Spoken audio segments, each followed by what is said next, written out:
Yaani kuna mtu anapiga picha na pesa zake, kuna mtu anapiga picha yupo kwenye gari kali, kuna mtu anapiga picha yuko maeneo mazuri.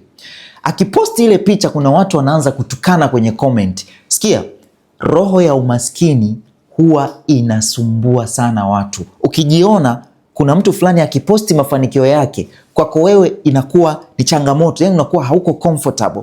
Fahamu kwamba kuna roho ya umaskini ndani yako ambayo inakusumbua na unatakiwa uiondoe kwa nguvu. Sikia, mtandaoni mtu yoyote ambaye amefanikiwa, chukua kama sehemu ya darasa kwako. Hakikisha unajifunza mazuri kutoka kwake. Hakikisha unajifunza yeye amefanyaje mpaka amefanikiwa kwenye hicho ambacho anakifanya. Jifunze badala ya kuchukia na kuanza kutukana.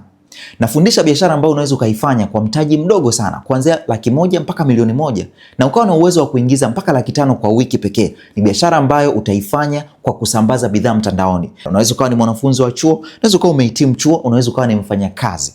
Acha kuwabeza watu ambao wamefanikiwa. Kuna watu kazi yao mtandaoni ni kukaa na kuwatukana, ni kukaa na kuwatengenezea mambo ya ajabu ajabu watu ambao wamefanikiwa, watu ambao wanaonyesha mafanikio yao.